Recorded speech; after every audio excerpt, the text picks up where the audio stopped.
So that's when they capped it up and put it in a 30-inch pipe and buried it in the ditch line, which theoretically to me was a ditch line. It is not a ditch line. It's where the sidewalk and the curb and all that sort of stuff is right at the base of that vertical cliff on Brewery Grade. Came down there and made that 90-degree turn and came squirting out the other side. And when they got enough head out of it above there, I suppose that's probably what they took into consideration was how much head they had. So how much water can you put through a 30-inch pipe if you put enough head on it? That's true. It should be just shooting out of that thing. Huh? It seems to. Yeah. But when I see it again, is when it's already got into that big stone culvert. So it's had a chance to calm itself down a little bit, but nevertheless, the flow is still there. Oh, Looks like Forrest is here. He's got his Santa Claus hat too. Bob, what happened to your hat? Forrest, nice. turned on? Oh, yeah, we are. Thank you. Wait, still got a minute. I know we still have a minute. I was just kind of resurrecting myself.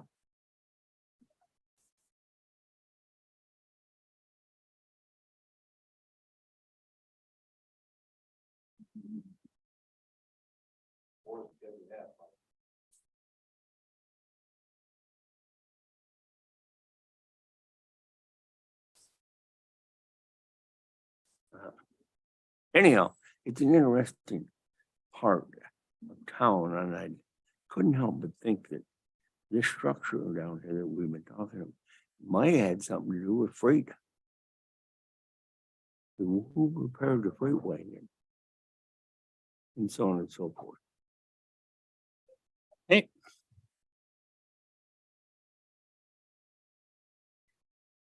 Are we doing the? greetings.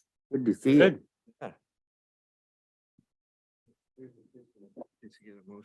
Okay, good. I often do. I don't want him to feel left out. I'll share. Oh, well, thanks. All right. Everybody wins. Now can we start? Huh? Okay, we'll get right with it. Now is the time for the Historic Landmark Commission for the City of the Dells to convene and take care of items that are come before the commission. This is a special meeting night. It doesn't fit in our normal circumstances, but we can cover the business whether we're special or regular. So here we are on December the 14th. Paula, would you call? I'm calling the meeting to order, and would you call roll? Bev Agee is absent. Forrest Ercole, Present. Eric Gleason, Present. Bob McNary, Present. Scott Stevenson, Present. Julie Reynolds, absent, and Scott Randall is absent. If we could arise now and have a pledge to the flag. Scott, would you like to lead today? Good. Pledge of allegiance. Got the covered. I pledge allegiance To the flag of the United States of America and to the republic for which it stands, one nation, under God, indivisible, with liberty and justice for all. Thank you, Scott. My pleasure. Oh, okay. All right, now we have approval of the agenda tonight. We have two applications. Has anyone got an addition or questions on the agenda? I'm clear. Scott, okay, good to see you up there, fella. Thanks, Bob. I appreciate if someone make a motion to approve the agenda is written. Also make- move. Okay. Oh, you got it. Eric. Yeah. I'll second that. Oh, fine. All right, the motion has been made to approve the agenda is written. All in favor, say aye. Aye. Hi. Anyone opposed? No one opposed. The motion is approved to use the agenda we have. All right, at this minute, the approval of the minutes of the October 5th. And I'm gonna kind of reclude myself because I wasn't here. Or if you gotta defend your actions now. Sorry, what was that, Bob? No, it's all right. Is everybody had a chance to look over the minutes? Yep. Is there any changes that is necessary? I didn't see any. I approve them. Okay, well, now we need another motion. All Raffle right, boys. I move to approve the minutes Of the October 5th. of the October 5th meeting. I'll second that motion. Okay, I keep forgetting about you, Forrest. So all in favor, we will raise our right hand like Forrest raised his hand last time. Now we're, anyone opposed? Okay, that motion is carried now. So we've approved the minutes of the October 5th, 2022 meeting. Now we have a chance for the public to make comments and because dinner's in the stove, on the stove, I'm gonna ask everybody to please observe the 5-minute limit. And you're not allowed to talk about anything that's on the agenda for tonight. And other than that, it's pretty open. So please introduce yourself, give yourself an address, and we will listen to whatever you have to tell us. We hope it's something to do with historical things.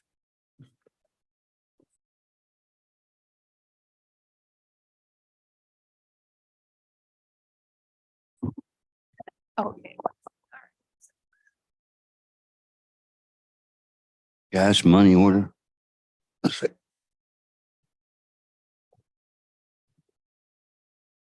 My name's Richard Wolf, 4752 Simon Ellie Road, Dalles, Oregon.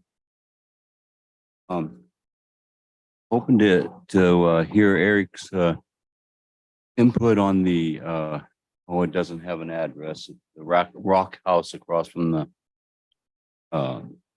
well, as you come across the bridge from the marina. I'm going to call it Wolf's Run Switchback. And I'm going to give you a little bit of story here, and I'm going to keep it under 5 minutes. Try to read my own notes.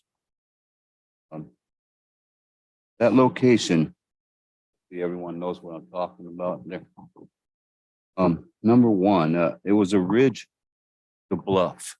It had a plateau on top. Indians used it as a trail to get up to the plateau. Basically an Indian trail. Sam Barlow was shown that route, and it may be the beginning of the Sam Barlow Trail. It's marked on his map that he wrote by hand. Not the previous location of Washington and Kelly.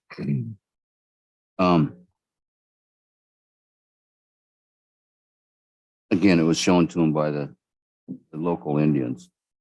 It became one of the Barlow main access points, which began either at somewhere around the city park or at this location that I'm talking about.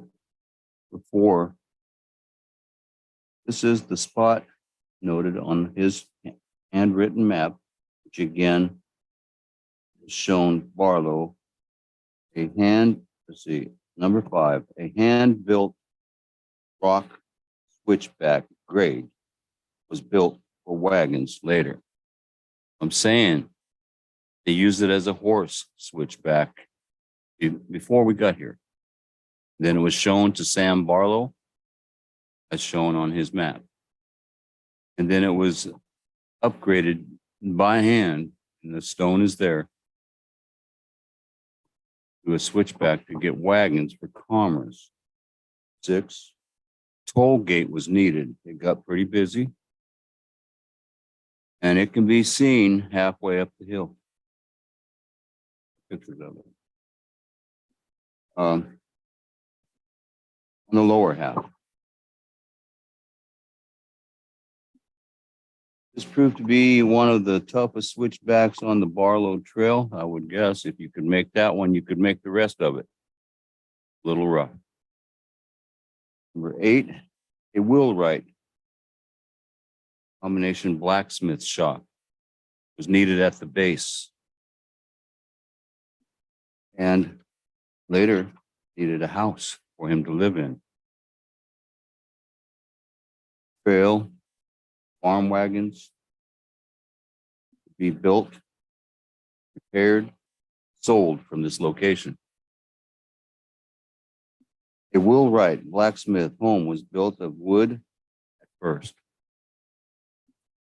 Later, the rock was installed in a great hurry. Not like any rock formation I've been involved with. And I'm not sure where the rock came from. It may have got there by the railroad.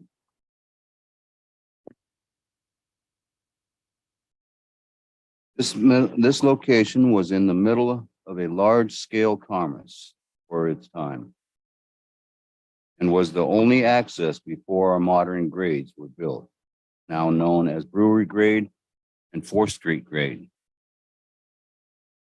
What commerce? Maybe just a trip to town or for supplies.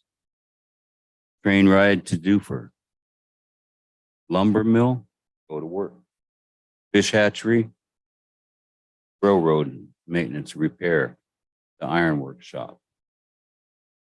Or maybe just to run the turntable, which was located in that area also. Were stockyards, a wheat mill, and fishing. This was a must-be location for military and would need guarded until settled. Maybe the city owns the top of the location, Brewery Grade, which would be accessible, hopefully. And I believe something was said about ODOT or someone else owning the lower part. I believe that this location has all the significance to receive all the due diligence.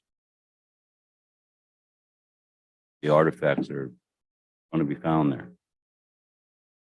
I dug out artifacts with my dad out there at Lone Pine when I was a kid. And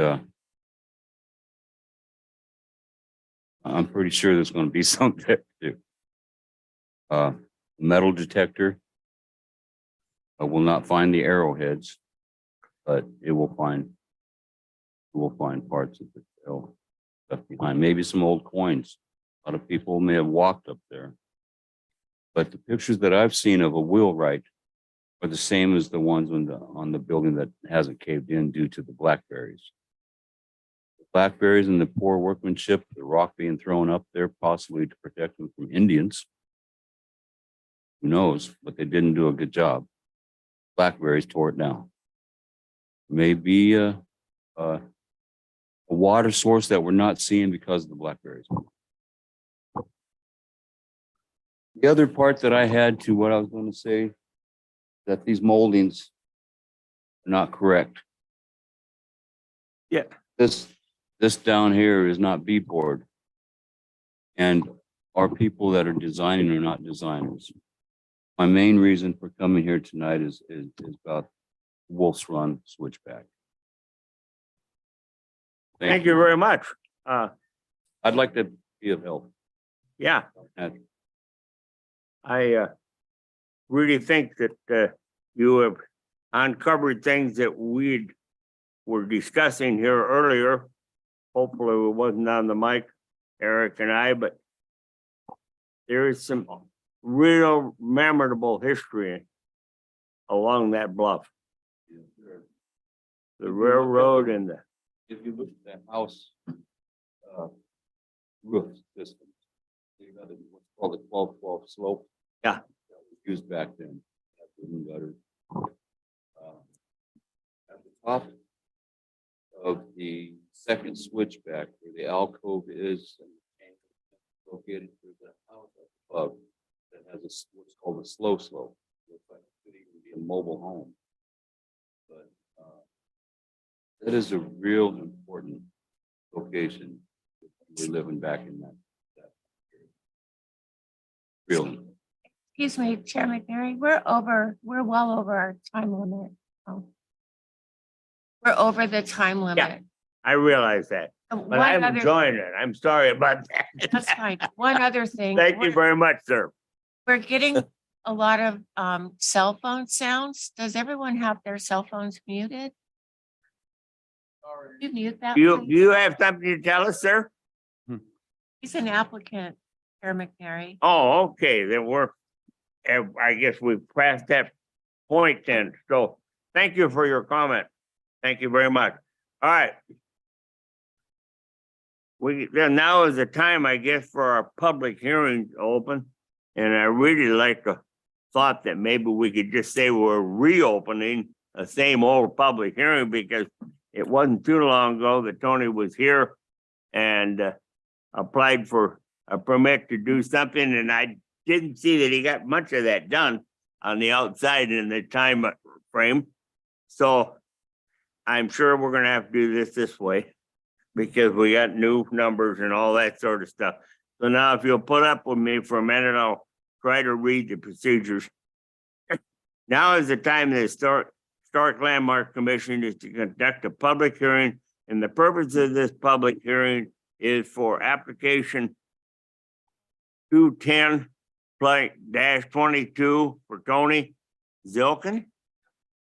For 201 to 205 on Washington Street. The substantial criteria upon which the Historic Landmark Commission will base its decision in this manner is contained in the city's comprehensive plan and land use and development ordinance. A public hearing is required by law and certain rules apply. First and foremost, you must be recognized by the chair in order to speak and present testimony. When recognized by the chair, please proceed to the microphone and state your name and mailing address for the record. The hearing is required by law to be tape recorded. Generally, the public hearing proceeds as follows. Prior to the public hearing, a determination will be made of the qualifications of the commission members. And we will allow some challenges, but boy, they better be careful. I will open a public hearing with a staff report. The purpose of the staff report at this point is to further identify the applicable criteria of the case being considered and to provide background information about the case. After the staff report, we will hear testimony from the proponent, those persons in favor of the application. Next, there will be testimony from the opponents, those not in favor of the application. Next, there will be testimony from anyone else who wishes to offer testimony on this particular application, and they may ask questions even. Then in the honor of rebuttal, we will again hear from those in favor of the application. To speed the hearing, the commission members may ask questions of the persons as they testify. And when the process has been concluded, we will close the public testimony portion of the hearing. During the hearing, some important standards apply. First of all, those who must testify must hold their testimony to the decision criteria as it is in all land use hearings. There are complete sets of rules, procedures, and criteria we must follow. Second, failure to raise an issue accompanied by a statement or evidence sufficient to afford the commission members and the parties an opportunity to respond to that issue precludes an appeal to the Land Use Board of Appeals based on that issue. Third, the failure of an applicant to raise constitutional or other issues related to the proposed conditions of approval will detail specific enough to allow the city to respond to the issues precluded in the action for damage in the circuit court. Fourth, Prior to the conclusion of the public hearing, any participant may request an opportunity to present additional evidence, arguments, or testimony regarding the application.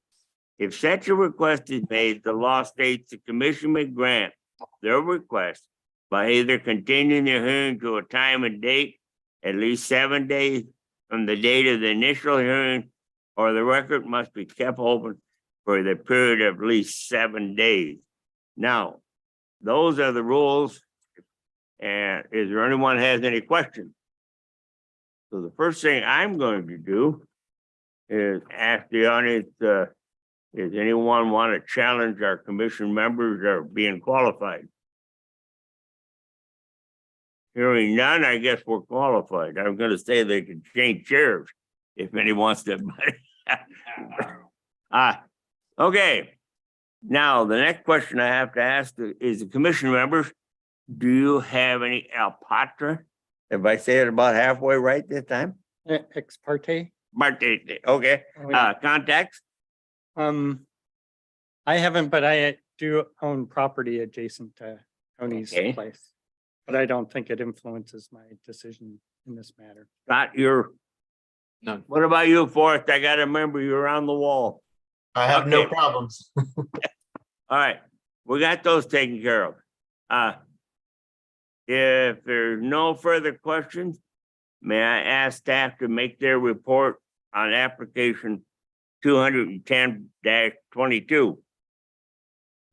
Okay, awesome. And then have we opened the public hearing? I don't know, I think I'm opening the public hearing. You just have to say the public hearing is now open. The public hearing is open. Details. Well, all right. So today we are discussing HLC application 210-22. So this is a building on Washington Street that has 3 addresses. It's 201, 203, and 205 Washington Street. This building is classified as historic, non-contributing, and it is in the downtown commercial historic district, and the current use is commercial. So this is a vicinity map. You can see it's just on a corner lot between First and Washington. So a little background on this building. It was constructed in 1871, formerly a general merchandising store, historically known as the Block Miller & Co. The building had multiple owners since, and the majority of occupants have been retailers. It was formerly called the JF Moody store, and that is the oldest photo I could find. ZF Moody. Oh, ZF Moody. I believe, okay, yes. So major renovations have been conducted since. Here's a photo of Google Street View. It is a different color right now, but as you can see, it is void of any of those defining historic characteristics that were once on the building. Right now, you can see that, there's some metal awnings, unoriginal doors and windows. This is from First Street. You can see the exposed brick, as well as some of the older windows bricked up.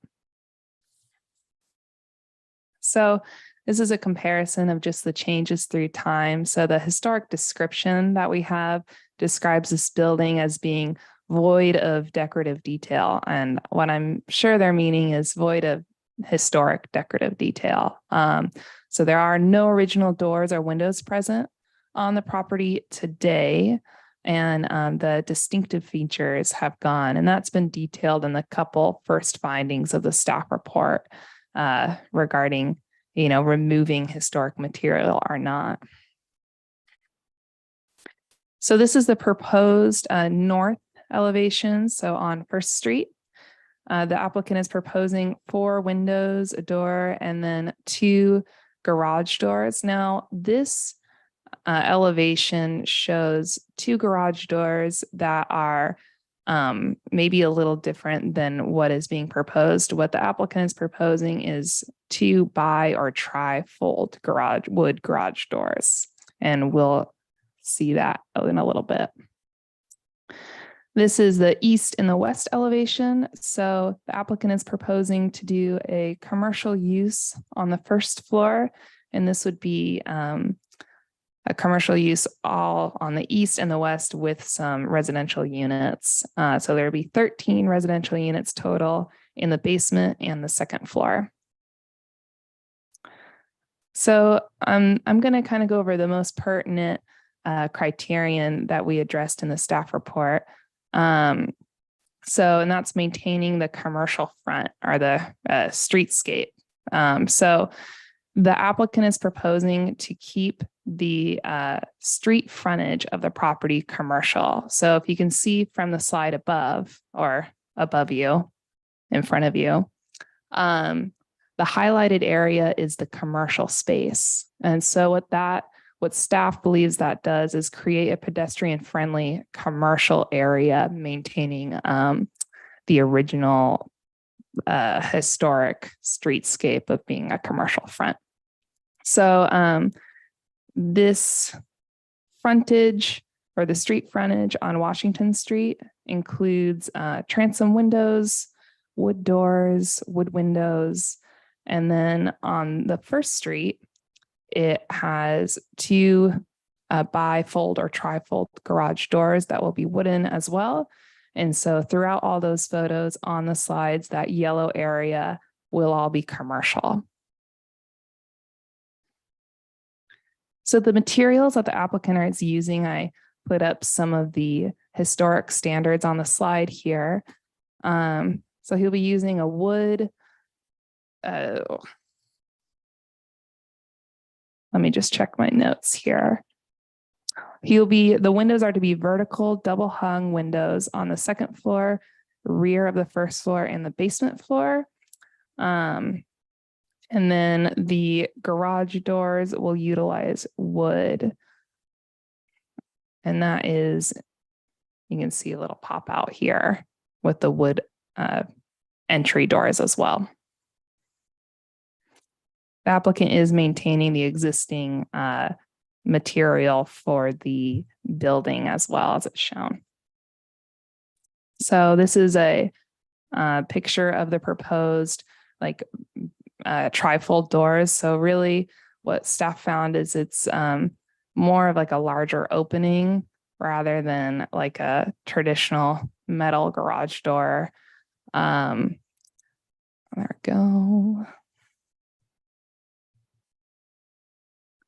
And so part of our downtown commercial standards for the historic district is maintaining that commercial front. And so, like I said before, this applicant is putting effort into really maintaining that commercial feel and turning this into a mixed use area or building.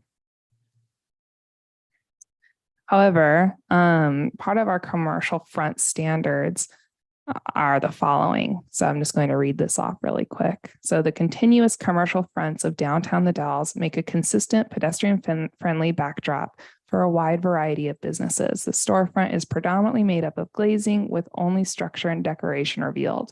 The upper stories consist mostly of wall with discrete window openings. New construction and rehabilitation should maintain the continuity of the multi-story buildings and clear distinction between the storefront and the upper floor office or residences through the facade treatment and articulation. So I want to highlight the last part of that requirement. Looking at the proposed design features or the facades for this, there is no real articulation between the first and the second floor.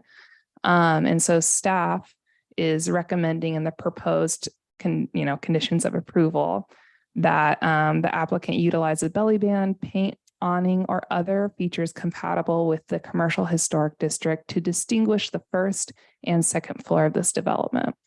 And staff also believes that this additional design feature will help him for the ongoing site plan review and other conditions outlined in the Title 10 Land Use and Development. However, that is not the standards that we are reviewing today. And I also just wanted to highlight that this does The distinction between the first and the second floor is, typical for, or is historic to this building. As you can see, there's like a small, I believe you'd call it a belly band for around the building to distinguish the two floors. I think I'm using belly band correctly. Okay.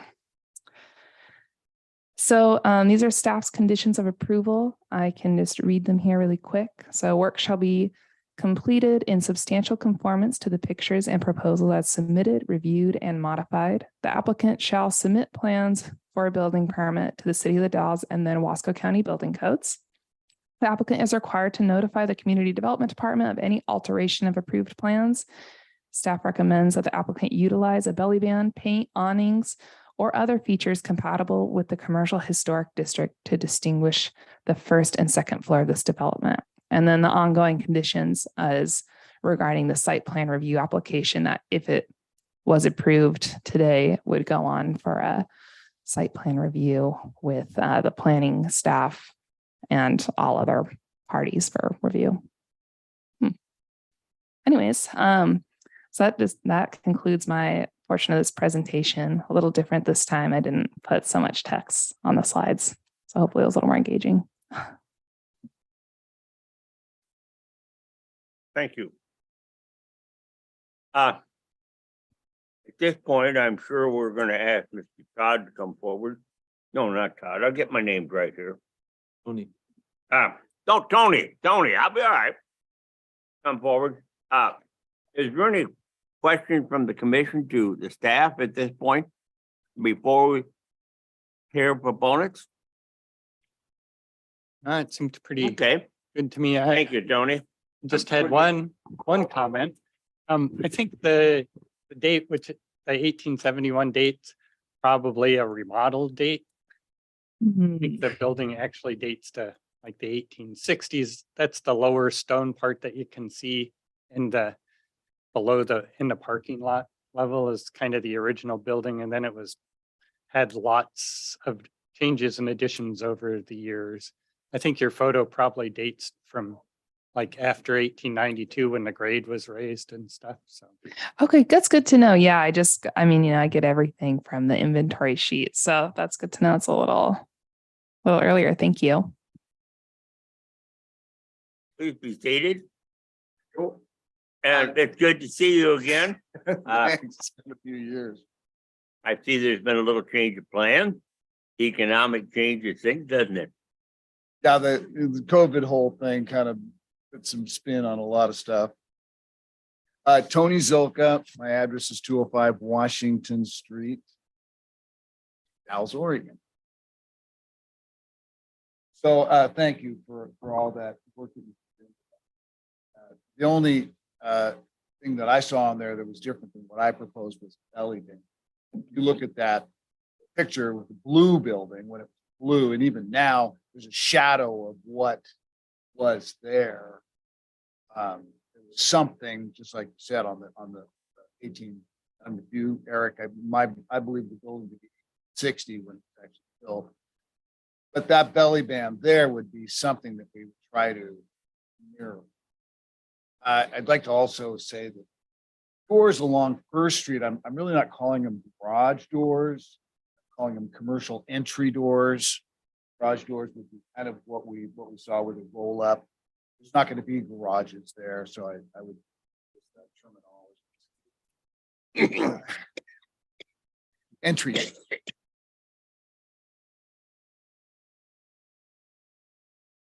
The windows that we're selecting are double hung wood, which means wood outside, wood inside. We talked about the options in wood windows, wood clad, which means the outside has a vinyl or a fiberglass or a metal skin. But I think that wood is going to be pretty good. There's a maintenance package that goes along with that, but the colors can be changed and you can paint over them. And you can lot with wood that's a little more difficult with aluminum, fiberglass. Fiberglass paintable, aluminum is paintable, but there's a perception that you can see with aluminum that's not the same as wood. doors that we're selecting are wood doors, which are full light wood doors with a larger bottom rail. Get a couple of doors come in specific sort of sizes or types. And the one I like has a larger bottom rail, which would be traditional in an older building. The commercial space or the retail space, we want to maintain the way we have it.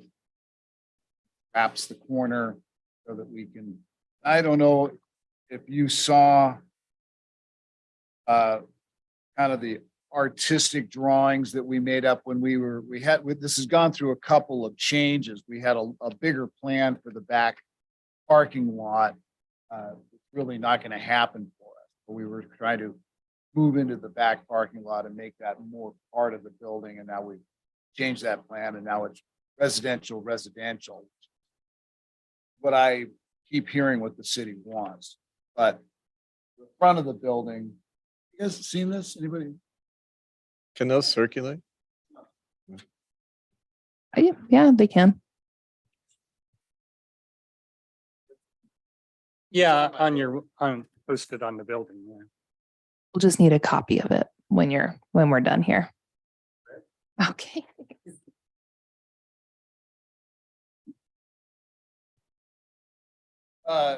So this one's a little bit different because we had Juliet's, which is a little balcony. Those, if you see on there, there's a person standing at the first window, and we call that a Juliet balcony. That's going away and becoming.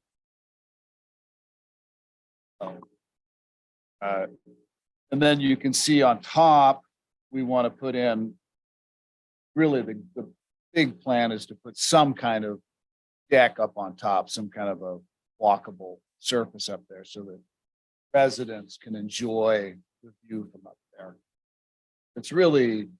It's kind of unique for the Dalles to be down there and being able to see the river and the rail line and the crab circles. And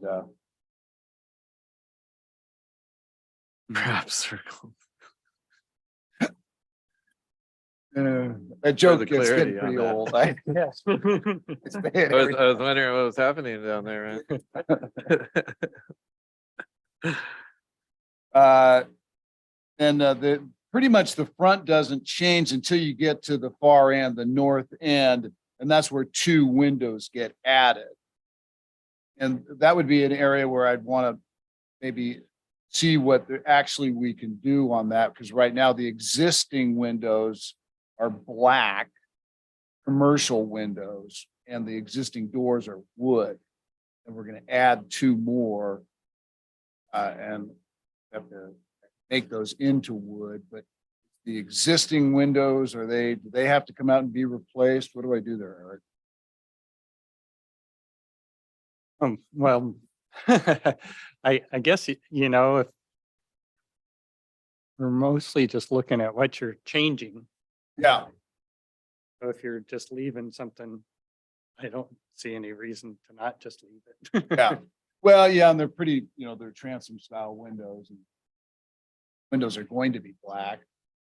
We've got a color approval. The color that the building is, the color and the trim has been accepted. Or we can continue with that color scheme? So the colors would be approved on a ministerial staff level. So you just contact me when you're going to add additional colors so I can make sure, okay, this is going, it's So just. right now it's fox gray and a black. The building is called fox gray. That's the color of the building. And then the trim is black. Okay. But it is. I don't have any plans to add more color. Okay. Maybe like a blazer red stripe. At the belly. Yeah. Yeah, I mean, so the articulation between the 2 floors, they can be, again, the belly band, awnings, paint. I left it pretty wide open. So unless the commission wants to change that. I would love to do some kind of a belly band. I mean, they do make some aftermarket foam product that give it a denturing. You could gives it an outcropping and make it out of what's called ephes, which is a foam with a stucco on it. So that they can give it a really kind of a cool wrap on the front that would, we could, if I get to that and I want to do that, I can bring those samples in, look at those, see what that would be a way to do that without making them out of masonry. Trying to put blue stone to the face of that is not going to be successful. And that'd just be that north side, because you already have one kind of on the west side. There's just a shadow. There's nothing stuck to the building. There's nothing that sticks out on the building. So my understanding is the belly band does two sides. Is that right? Just the street frontage. Yeah. So, yeah, I mean, so they're west end, you know, there's no street frontage, so. Nothing in the alley. Nothing in the back. So you're not gonna do any excavations in the parking lot then with this Well, plan?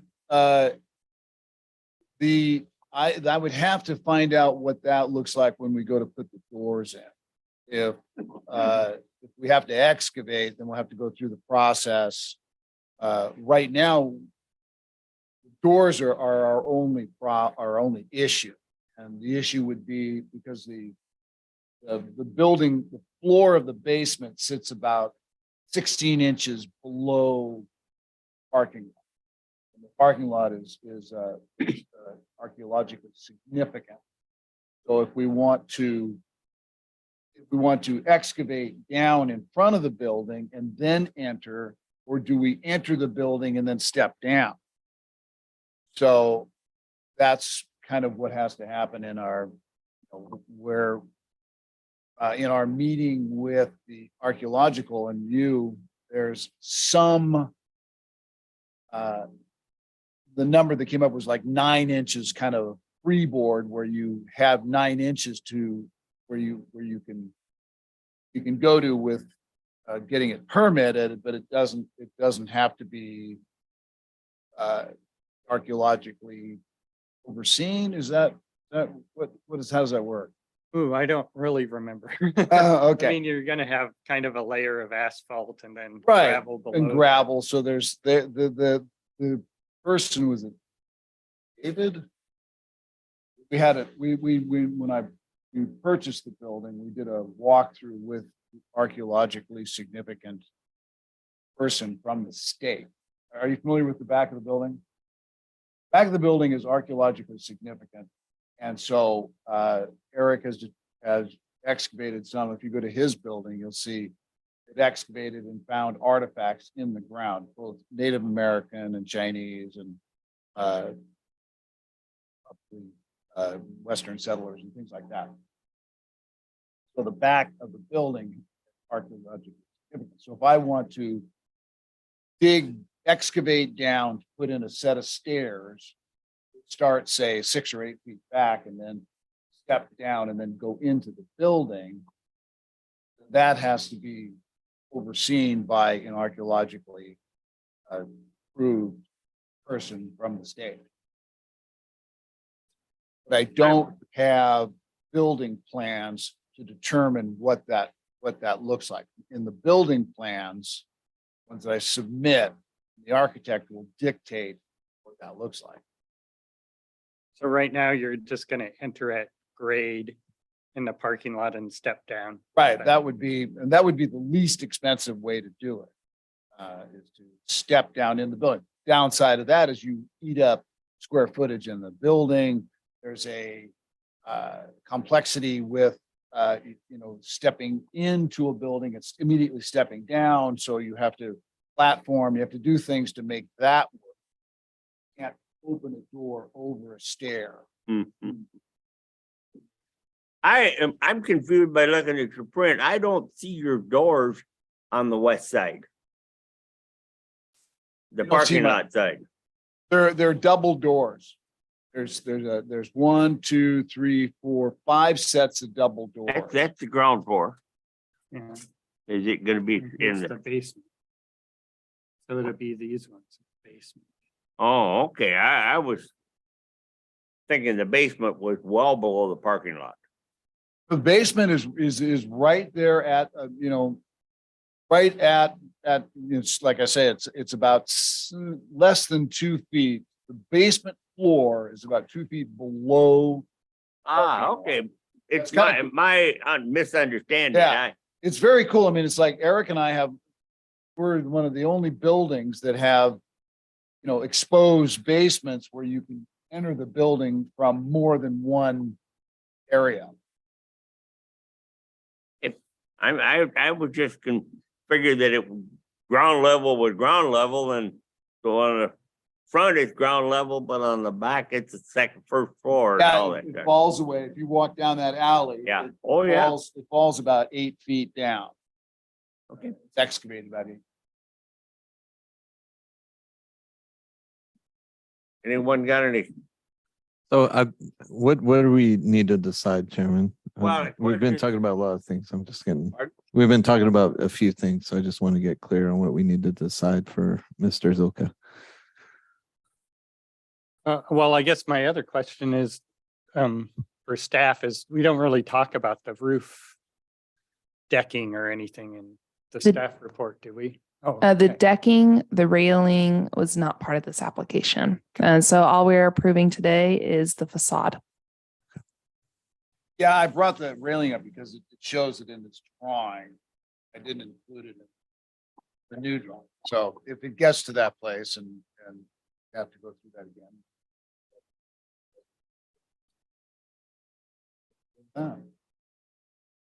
So Lower- the lower facade roof. needs to be, we're talking about the windows. So we need to approve the windows and doors.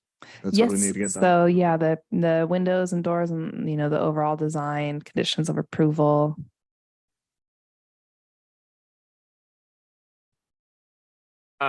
If anyone has any questions of of the applicant?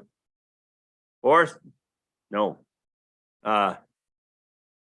Your turn to come in a minute. Your turn to come in a minute. I won't forget you. the only comment I have of you right now is the north end. You're putting in garage doors there for what specific reason? You're not going to use it as a vehicle storage? Well, and that's why I wanted the name change, entry doors. But so what I see for that space is we've got this beautiful 10-foot wide sidewalk. They're putting in they don't call it a promenade, they call it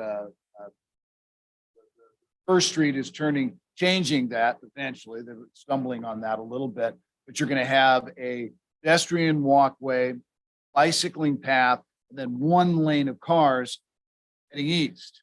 So that's going to encourage some activity for that building. So those doors opening up onto the sidewalk, I see a cafe, I see a novelty store, a gal's product that people leave the ships and a lot of people walk up that street and they go past the Baldwin. And they have coffee, you get a biscuit, you get a bagel, you can get a glass of wine or that. As I look down the road for First Street, I see it as becoming something of what it was 100 years ago. 100 years ago, the rail line came up and everybody poured out into the Downs. That was where it was happening. They called it Main Street. Then the cars came in and, I just wondered because we have an example of it just a little farther west of a storefront. And building there, Eric built it in the middle as a typical storefront for that era. And I know this has been destroyed off of the old model laundry or whatever, and all that's gone. And we would actually be trying to recreate history in a sense by trying to reconstruct something back that matched it. But that's all I can think of when I. well, and that would be nice. The thing is, the face of that building is now, not only is it not brick, it's CMU, which is concrete block. Yep. So I for the life of me, and I'm in construction, I can't figure out how they did it. How they cut the front of that building off, made it CMU and put it back together. I mean, I know how they sort of did it, but I don't know why they. Well, it was cast iron, right? A cast iron frame. That in was the front. windows, it was doors, it Yeah. was, I mean, maybe during the fire, it all burnt to nothing. And they just, that's how they rebuilt it. But it's now CMU and to return it back, I would, so what I had told, what I had said before was, now we have this pretty good canvas. And if the mural department decided that they want to make that building look like what it used to be, nowadays they can do murals that are incredible, three-dimensional. When you drive down 84 and you look over, it looks like the old building. There's a number of things that could happen to the face of that building because it's CMU. Well, we can't dictate anything along that line, but it's just a question in my mind. So if no one has any further questions, Tony, I get the name right after a while. It's still Tony. Would you just, well, ask for anyone that's got something that, isn't in favor? And hearing no one, I have a man behind you that like to come back to the mic, if you would give it up, please. And he has the right. He said his question was answered. Oh, okay. Then, I told you I'd get back to you. You didn't tell me you were gonna quit on me. So, okay. None of you people have anything more to ask of staff? None of you commission members have anything more to ask of staff? Any more of you commission members have anything to ask of the applicant? I'm afraid that we're to the point where we're gonna close the public hearing and debate amongst ourselves, the commissioner members, on this issue. And so I'm gonna thump this little thing that says the public hearing is closed, and we violate that quite often. So staff, keep us alert over here, will you, Paula? Now, any one of them, but the commission members have anything that they don't like on this application? I guess I don't really have any trouble with it. I like that wood is going in because that'll kind of match what we call for in our design guidelines and things like that. So that's good. And yeah, I mean, it's kind of a shame that the building got so destroyed by the fire, but we can't really do anything about that now. And I think this brings it more back into use. So that's good. And one of the things we were asked about kind of the modification of use from commercial to commercial and residential. Well, historically, it was pretty much commercial and residential. So this gets it a little bit closer to its historic use as well. Because it was the Washington Hotel Yeah. at one point in time.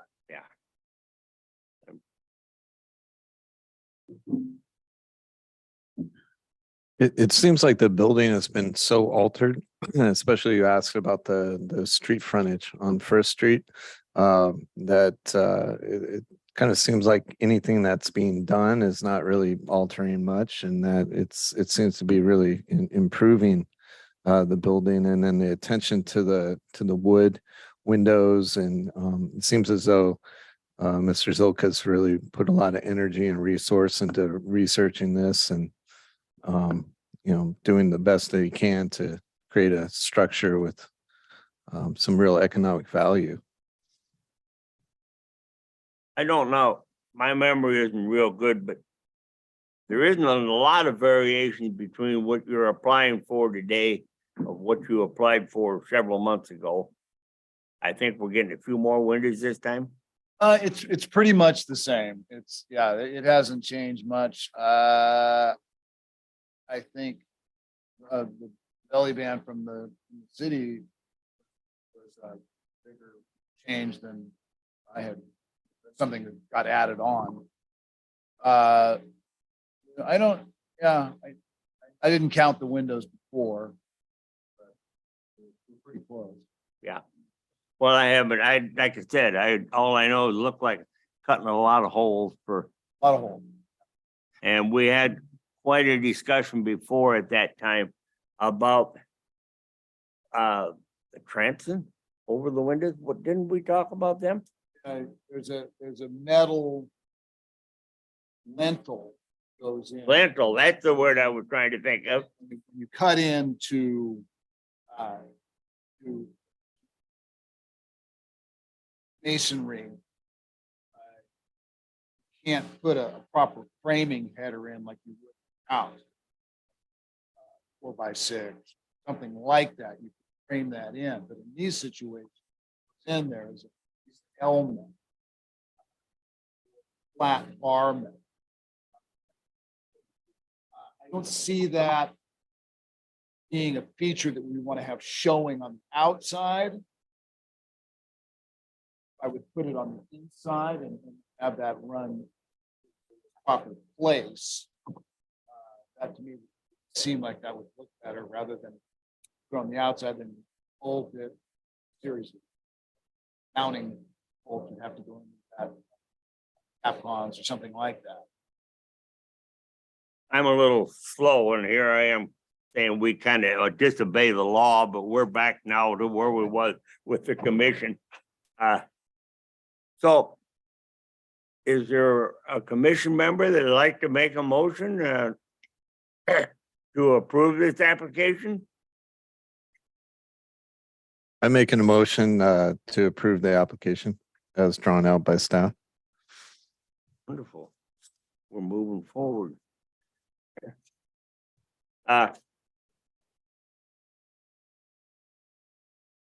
You gotta have the approval of the, With the conditions of approval as. With the conditions of approval. Hooray. I'll second that. okay, well, I mean, I've got, we're gonna have to go get Bev here, starting to get a little bit out of tune. Okay, we have a motion before us to approve application 20 something. I'll get back on the page here in a minute. To approve this application 210-22. Motion has been made and seconded. Any further discussion? If no further discussion, I would say all in favor, raise your right hand. Opposed? I don't know who it'd be, but we have approved this. And we will come back to you in a few minutes with a resolution, which is a piece of paper that really is important, but we'll talk to you later about it. Okay. Do we consider anyone new in the audience, or can we use the same reading of my what's the ruling, Paula? Attendants haven't changed. You can just put into the next. Oh, but you should ask about ex parte contact bias or conflict of interest. Okay, that's fine. I didn't want to read that again. I don't know anything. Is Todd Carpenter going to be with us on Zoom? I've not heard from him. Okay, I'm just interested. All right, this is the time for Historic Landmark Commission application 211/22. Todd Carpenter, 213 East Second Street. And seems we haven't changed anyone in the room. The rules and regulations for a public hearing are the same. The only thing I will ask is if anyone in the audience would like to check the credentials of the commission members. Hearing none. Now, is there anyone got a conflict of interest with this one? Oh, once again, I should say that I'm kind of a adjacent property owner just across the alley from this, but I don't think it affects my judgment. Okay, I can go for that. I would rule the same way, Eric. So at this point, I guess we're ready for the staff report of application 211. That worked out real good. Mary? Public hearing open now? Oh, I gotta open the public hearing. Okay, sorry about that. Go, Okay. open the public hearing. All right. So the second application we have tonight is the applicant is Todd Carpenter. The address of this location is 213 East 2nd Street. It is classified as historic, non-conforming, and in the downtown commercial historic district. And the use, well, it's vacant, but it's considered commercial. Oh, no. Okay, here we go. So this is location, 213 East 2nd Street. We've seen some applications for this particular spot before, but this application in particular is talking about the rear facade modification. And this is a modification to a previously approved application. So that little highlighted square up top, that's going to be what we're talking about today. So a little background on this building here and just kind of some of the process that we've gone through. So it's commonly known as a recreation cafe. The buildings were constructed in 2 stages. The first portion was built in 1946 and the addition was constructed in 1958. The later addition replaced the Grand Theater, which was the top show place at one time in the Mid-Columbia area.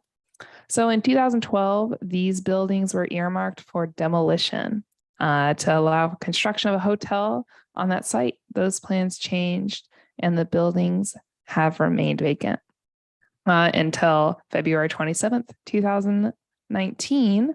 The Historic Landmarks Commission approved an application for facade restoration to follow the late 1800s and early 1900 era style. So this application included a facade restoration of 213, 215, and 219 East 2nd Street. So 3 parcels. Soon after, the applicant was awarded a Main Street grant and an urban renewal agency grant. In August of 2019, there was a major storm event that damaged the building, resulting in significant damage and nearly collapsed the building located at 213 East 2nd Street. So a structural engineer was obtained to assist in plans to stabilize the building, as well as provide plans for reconstruction and reuse of the historic buildings.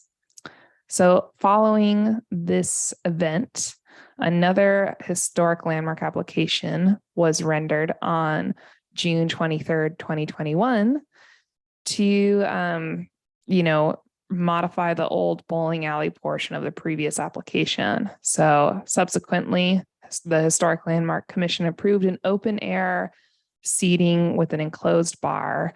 And then the following historic landmark application approved changes to the rear facade in 2022. So with this application is taking a look at the rear facade and to hopefully include a little bit more of the CMU existing material on the back of the facade and create a different kind of building facade. So this is the condition prior to, what I should say instead of construction is deconstruction of the rear facade. This was the previous facade approval. And so this is all sides that were approved, but what we're looking at today is the rear. So I'm going to walk you through a little bit of what was approved. As you can see here, that dark area is a railing, and then the faded area in the back is the kind of the enclosed bar entertainment space. So with the approved application, there was really not much of the rear facade maintained. So the current conditions, it's partially deconstructed as approved per the plans. And this is a view of the inside. So just a quick rundown of the building. There are no original windows or doors that exist on the rear of the building. And fortunately, all 1950 era, distinctive characteristics of the building were removed. And there are really no examples of historic craftsmanship that have been maintained in the rear on the rear facade of the building, as it is all CMU material.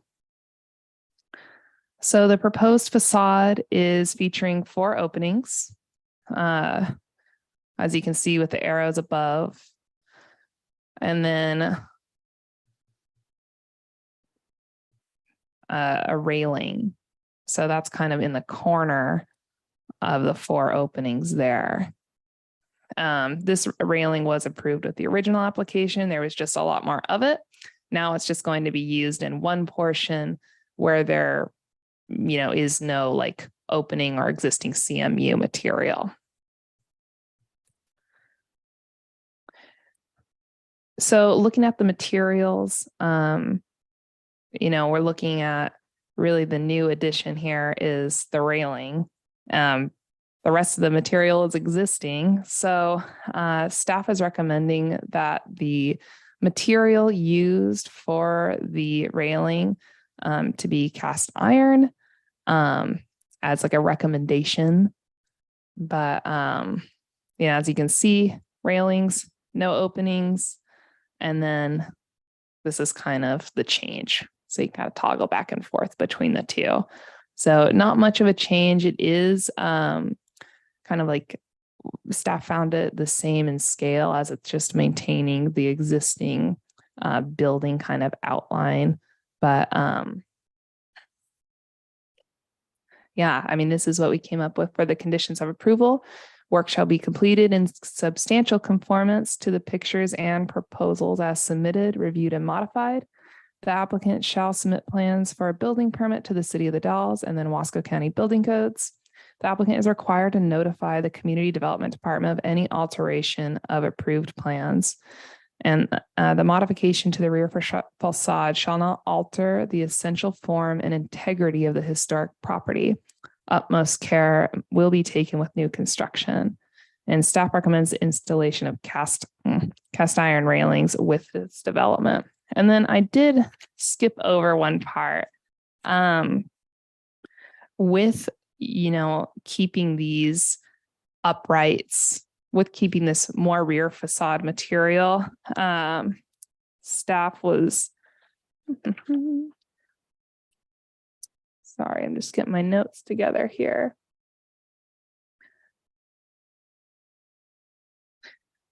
So staff was saying that, any of the supports for the building would be on the inside rather than on the outside of the building to distract from the rear facade. And they didn't show any of that, upright support being on the outside, and they will be, the applicant told me that they would be engineered. So that concludes my staff report, kind of short this time. Please let me know if you have any questions.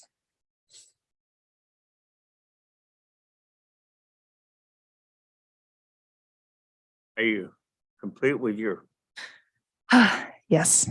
All right, well, we kind of leave ourselves in a spot here in the sense that we have heard the staff report, and I want to call the proponent to come testify on his own behalf of what he's going to do for us. And I don't have anybody to call, I guess. So anybody want to step in and take his place? No. Not hearing from him, we're going to come back now to asking more questions of the staff if we have any.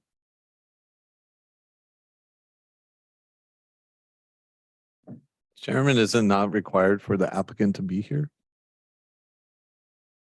No. So I've never known it to be a requirement, but there have been times that they haven't. And we just take what we have to work with and go from there. It isn't insurmountable. We have to accept what they're telling us. At face value. At this point, sir, do you have something you've been very patient with us tonight. Do you have anything you would like to add to that old recreation project?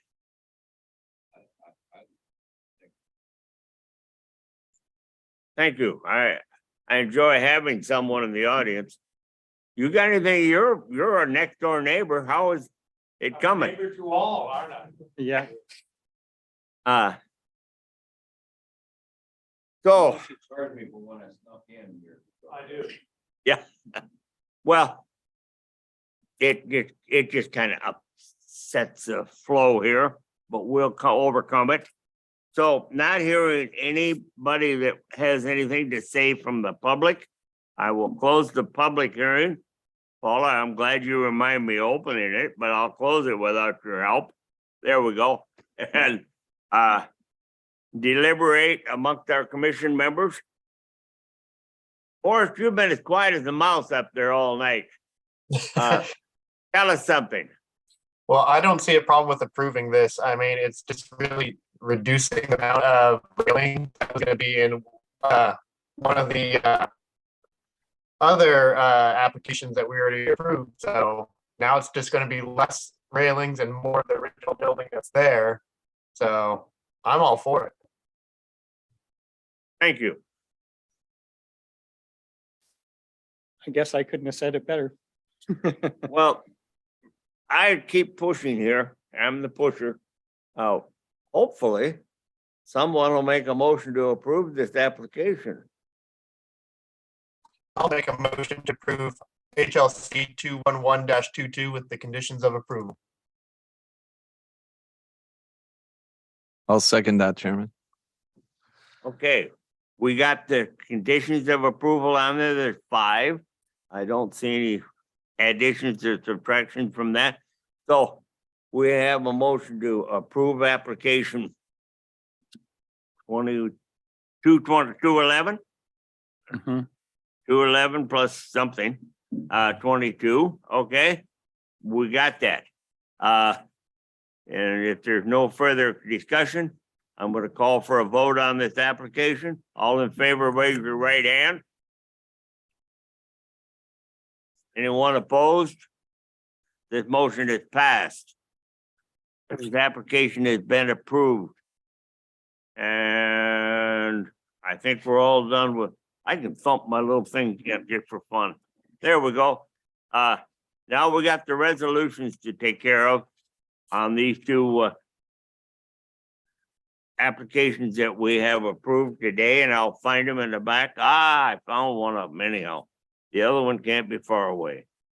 Here's goes. Mr. Chairman, I'd move that we approve resolution HLC 197-22 with the conditions of approval. I'll second that. Okay, we have a motion made and seconded. If there's no further discussion, raise your right hand if your approval of resolution 197-22. Thank you. That motion is passed. I don't see anyone to disagree. Now we'll go to the next resolution, which is 198-22. Application for Mr. Todd Carpenter to maybe, just maybe, get the old restaurant off our, it's been with us for a long time, hasn't it, Eric? It has been. I don't know what he would come back for again. All right, the old recreation. Someone want to make a motion to this resolution?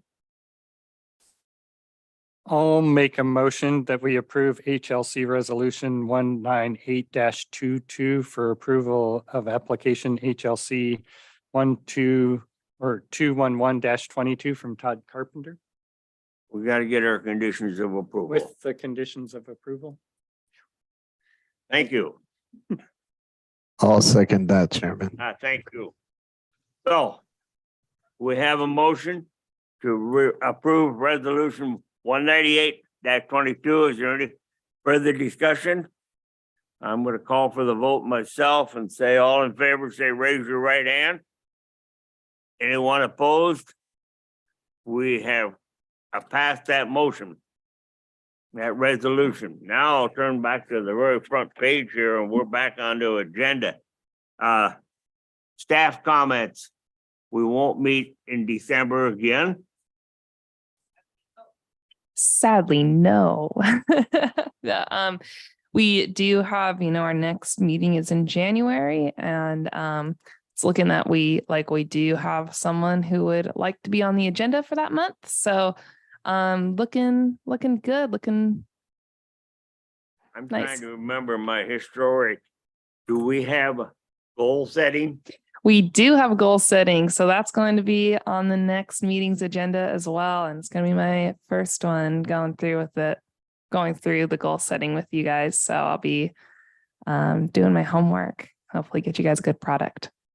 And I don't know because I'm afraid to ask. Do we reelect our chair?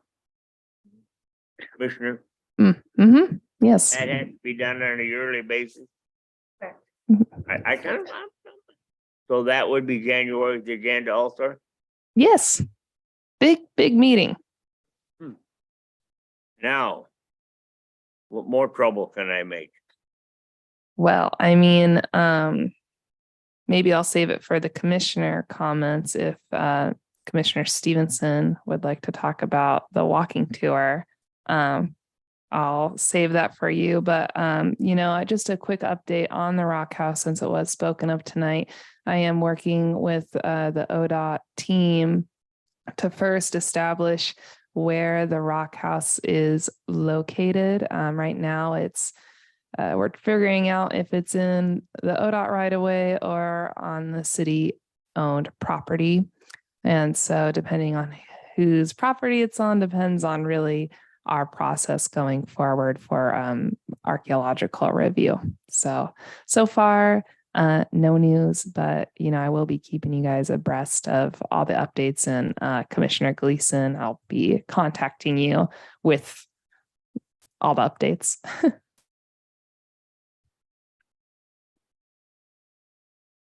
Thanks. Yeah.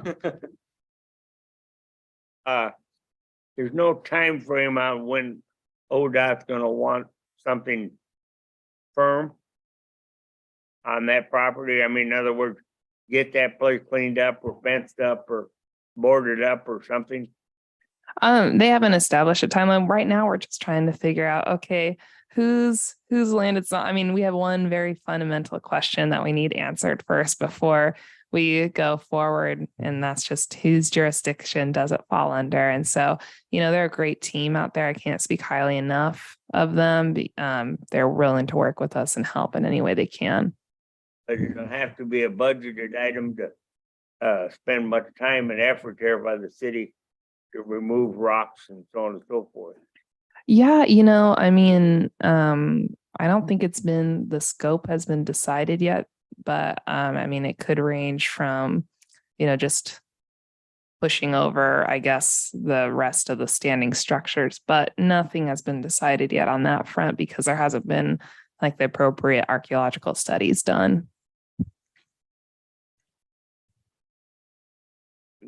And that concludes staff comments, unless you guys have some questions. All right, commissioner's comments. I'll go for the man on the wall. I love that guy up there. And I gotta apologize to you. I had my month mixed up. It was a month before that I was absent and you resided. I'm sorry, Forrest. Now that I made my little apology, what do you got to tell us about something historic in this community or something you want us to do? Actually, I don't have any comments this month, Bob, but thank you. That wasn't too long life, was it? That was Scott, you're kind of new on this board compared to Eric and I, so we'll give you the privilege of being first. Here, what do you got to tell us? How's your art center doing? We're doing great. Thank you, Chairman. So I'd like to just give a little brief update on the walking tour app that staff and I have been working on. So we've got over 70 sites, and so we've got commitments from 45 citizens, property owners, to put up those signs. So those signs have been sent to the printer, and they're going to be completed this week and ready for distribution next week. So we're excited about that. And then we're completing, there were 3 phases, just as a sort of a synopsis. So worked with Don Hurt on the first phase, and then we're completing the second phase, and actually the third phase right now is right behind it. So that's going to be the inclusion of the murals that were painted this summer with the Wild Dogs project, and then it will be the inclusion of the historic murals, minus some of the murals that have been deemed to be a little outside of repair, such as the Wasco County mural. So that's going to bring us over to about 90 sites on this. And so all of that is going to be really adding to the access for visitors and the community to the history of the buildings, architecture, and cultural assets that we have. Let me ask you a question. Do you get any trickle or mad brush into your art center at the time the boats are running to tourists are in town? We do. We've been kind of we're kind of outside of the main corridor. So David Benko, who owns the Neon Sign Museum. So just in brief, those tour buses, they go on a circuit. And so David's one of those stops. But we're not, but he's kind enough to send people over and let them know. So we get a little bit, but in general, passengers are not looking for large artworks. So we do get some attention from that for sure. Well, the reason I'm asking this is kind of the time of year that the tour people in wherever they are out recruiting spots to stop, get on their hop off, so on and so forth. Right. That I just wondered if you'd even considered offering them something, or they'd even considered asking you. Well, we did have one of their representatives. So there's 2 different companies that primarily work on the river. So that's American Queen Steamboat Company and then American Cruise Lines. So AQSC, just for brevity, did come in, and so we're hopeful that we'll get on that hop on, hop off tour. Yeah. This is for the Dalles Historical Walking Tour. That's the app, right? Well, just to be clear, it's titled Altogether the Dalles Walking Tour app. So how that worked was Don Hurt combined the 3 walking tours that are kind of in existence. You have the Chamber had one, I think Main Street had one, and I think Miss Carolyn Wood had one. So those were all combined together. So what we did was created with those, I think that was about 60 sites, and then we've added others that were not included. So the opportunity there is to just create one app that's going to engage people. They don't have to go to the chamber. They don't have to go to the dock and get a bag or anything. You can walk around town and you'll see signs that have a QR code. So people will be able to see that, put their phone up to this, and then they'll be able to access all these pieces. So we're excited about the opportunity that it's going to be very comprehensive. It's going to take all those lists, and it's going to be all accessible from over 90 sites in town.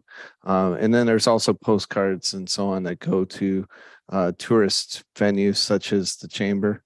So it's something that we really wanted to have more inclusivity of all the community and be as comprehensive as possible. And again, it does include the murals which tell a lot of the history here, especially those new murals.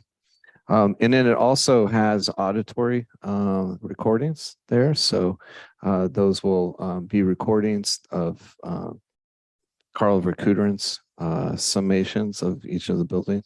So it's really something that's going to be very accessible for a lot of people. So do you need the app still, or is it still available? Or is it just going to be the QR code based now? So the QR code will lead you to the app. And then there's also, if you were, let's say, out of town and you want to do some research, there's, I think there's access to a website that has all of this on it as well. Thank you, Scott. You bet. These are all very much involved with historic landmarks, and the more of that we can bring to people's attention, that the more this is going to work for our tour boats. The tour boats, I'm sure that they're constantly worried about becoming stale. Mhm. Even though they have lots of people right now, they might not have lots of people if we don't keep something new Mhm. jumping up out of somewhere. So that's why I'm asking, Mhm. how many Carnegie libraries is there left and still standing? Well, the interesting thing is that there are 4 on the I-84 corridor, which is Baker City, LeGrand, and Pendleton, and then ourselves. So something that we are looking to pursue is connecting that for people. Yeah. Eric, my friend, Oh, you're well, taking notes here. I hope you're going to take the floor for yeah, I'll try not to keep us here too long. I went to the 100th anniversary of the paving of the scenic highway into the Dalles celebration that the chamber put on last month, 2 months ago, maybe 2 months ago. And anyway, one thing that I remembered is that there's a plaque actually in the pavement of 3rd and Liberty Street from the company that did the paving. So it's a brass plaque and it says what the patented paving material that they used on the street was. So it's something that we should probably think about adding to the landmark list or something, because I can't imagine how many pavement plaques are left, and clearly the city workers have tried to preserve that over the years, because I didn't even know it existed. yeah, you should take a look. It's right at the intersection, but it's a little bit in from the crosswalk. But you can see it right in the middle of the street. Where was the cross streets again? Liberty and 3rd, it's just right out in front of St. Peter's. Yeah, take a look. Yeah, it's a pretty cool thing. Well, I don't know what the status is right now myself. I'm just asking about the bike tours getting here. It looks like the tunnels are going to open up in Mitchell Point in my lifetime. Yeah, that's gonna be pretty cool. Yes. But, okay, that's one of your items. No, And then I'd say that at Fort Dalles Museum, somebody broke a couple of windows up at the Anderson House, so we've got to do some repair work there. The Anderson House, when they did the restoration, they put in new windows. They're wooden windows, so they're pretty much more or less copies of what was there originally, so we'll do a little repair work on that, and it seems like when looking at them, it was about time for them to be all reglazed anyway, so. is there some way you can vandalize proof those of someone? Not that I know of. I mean, short of putting screen. Well, I infringement wondered if something. there was another pane of glass that is kind of shatterproof. Well, we do have interior windows, so that plexiglass interior storm window. So even with the broken panes, the air's not flowing in there. So, Oh, okay. so that's good. And then of course I got us all to think about window restoration in the Dalles and how we haven't really found any kind of contractors to do window restoration work in town, and we've been putting on workshops and things like that. So we're thinking about maybe trying to get a grant together to get some funding to get some good equipment to do window restoration stuff and open it up to having more workshops and public kind of things going on to try and encourage people to do repair their windows correctly. So something that's kind of in those formatory stages right now. It seems though, just talking to Tony here today, that it isn't astronomical to, I mean, it's economical. It isn't gonna cost you an arm and a leg to get wood windows, where he's talking about buying a whole factory, as far as I can see, around. Yeah, well, I mean, that's new windows, right? But Yeah, we want to do whatever. we I can. realize you're talking that way, but Yeah, sometimes we've waited too long to replace, I mean, not restore, I should say. It's just reached the point where it's a replacement, but if you can replace it with something that's a close replica, yeah, then we've done well to just get that much. yeah. Any further things? I think that's it. You're gonna quit there, okay, that's good. I'll quit there. With the wind. I don't really have anything that, if we got any ongoing things going on here for City Hall, or we're not attempting the next stage on any, seemed like there was something else that wasn't done, that, what was it gonna do here? The windows were, I think they did the windows. yeah, And they were gonna redo this room and they did. clearly did this room. I think that might have been, yeah. I don't know, that's what I couldn't say that I had a memory of the original plan, how far they were gonna go for is restoring. Oh, yeah, I haven't heard of any additional plans for, Apparently they're not in the middle of something, that's what I'm really saying. for the outside exterior, no. Yeah. All right. If, I had one other thing oh, that I forgot. I didn't mean to cut you off. Oh, no, yeah, I just had forgotten about it. You know how Think Out Loud is in town this week, the Oregon Public Broadcasting Program. They're doing they talked to Todd Carpenter about housing, and they talked about homelessness today. I think either Friday or Saturday or Monday, they're gonna do a broadcast about the Chinese building. They came out and interviewed Jackie and I, so. Good. Yeah.